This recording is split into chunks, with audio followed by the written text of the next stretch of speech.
What is the single best tip that I could give people who are struggling to gain muscle as someone who's been doing this for 25 years, who coaches full time? Hey, everybody, I thought I would chat with you guys and gals a little bit about this today. Again, people ask me all these questions. What's the best exercise for this? What's the optimal training volume? What does the evidence say for all this? And here's the one thing I'm going to note. The one thing I'm going to note that many people get wrong is that they simply are not training hard enough on individual sets. Okay, that's it.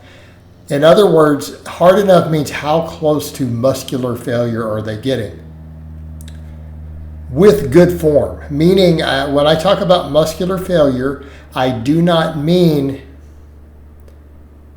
till you're flopping around, cheating, using bad form, grunting, straining. No, I mean, even when using good form, like you'll notice a lot of these sets I'm doing here, it gets really slow near the end. You'll see me do some of this stuff where I actually hit muscle failure on lifts where it's safe to do it. But generally speaking, and this is what the research has found, the majority of people are really bad at judging their proximity to failure. Okay, and that includes even studies that have been done on people with 2 or 3 years of lifting experience. The majority, over 50%, cannot accurately guess. Over 50% cannot accurately guess how close to failure they are. So when you see people who are like, well, there's research showing that even up to 5 reps from failure causes muscle growth. Okay, except that 50% of people can't judge 5 reps from failure. Okay, people come in and go through the ranges of motion.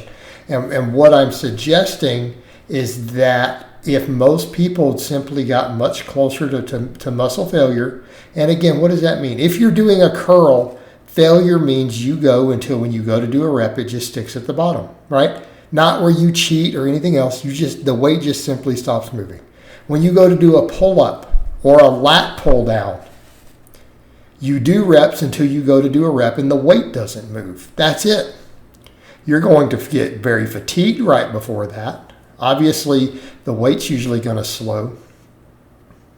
But at taking sets to within 1 rep of failure or reaching actual muscle failure again is momentary inability to move the weight, right? Just for a brief moment. Like if you rest 4 seconds and can do another rep, that's not what we're talking about.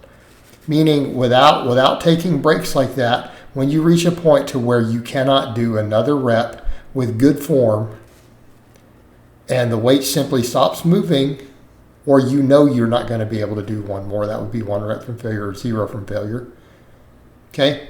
But failure just means the temporary inability to complete a full range of motion rep with good form. That's it. So the weight just kind of stops, sticks at the bottom. Okay? If most people just simply did that, they would start gaining muscle. That is actually the number one trick. And I'm saying this as someone who talks a lot about other factors. I talk a lot about training volumes, how much total volume do we need, how much frequency, sets, exercise combinations. I spend a lot of time even discussing stuff like the tricep long versus lateral head on bench presses versus skull crushers. Look, none of this stuff that I'm discussing is relevant if you're not training hard enough. If you are not training hard enough to stimulate muscle growth, not one bit of this other stuff is going to make any difference.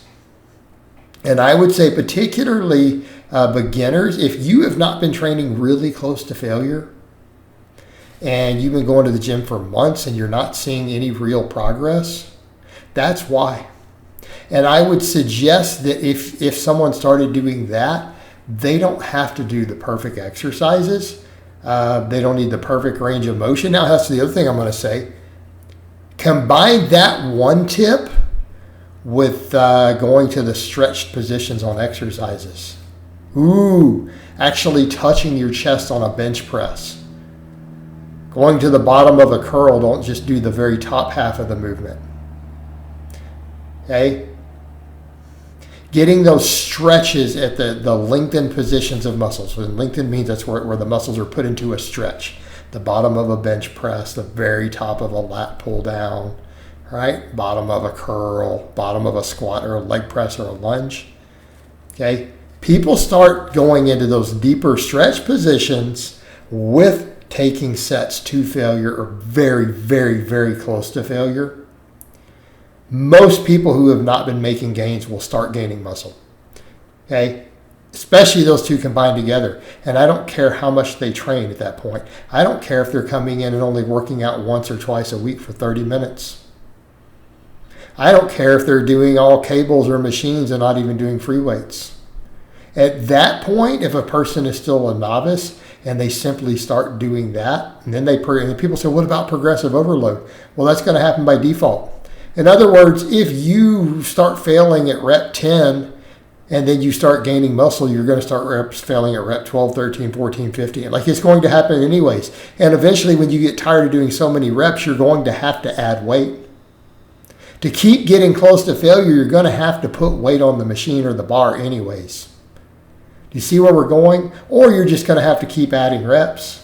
And I can assure you most people don't want to do 30 reps on every exercise. They will start adding weight if they're going to failure. They're just like, this is getting dumb. Okay?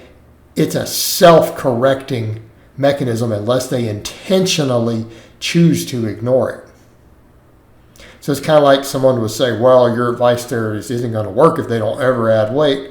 Yeah, but they're going to be an idiot if they don't add weight. Like, there's going to be a point where a person goes, you know what, I just did 87 reps. I should probably put 5 more pounds on this. And if they're not smart enough to do that, then it doesn't matter at that point. Come on. So again, but I would make the argument that they would still probably gain muscle if they failed at rep 87. They'd still probably gain some muscle, But I digress. That bit of advice is really what most of the people need. They're simply not training hard enough. And that is how we define training hard. Either percentage of your 1 rep max or proximity to failure. That is how we define it. It's not how much you cheat. It's not how much you grunt.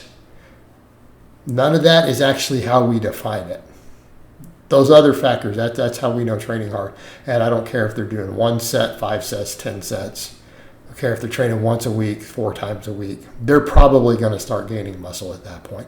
It's very straightforward. And the research confirms this. And the research confirms you need to be fairly close to failure to see muscle growth. And the research also confirms that people who can't judge 4 or 5 reps, they're bad at it. So it's not a good approach to try to do that. And you say, well, I felt like I got a good set. No, didn't go hard enough. All right, guys, but that's really all I have to say on that today. I hope it's been informative, and I will talk to you guys and gals next time.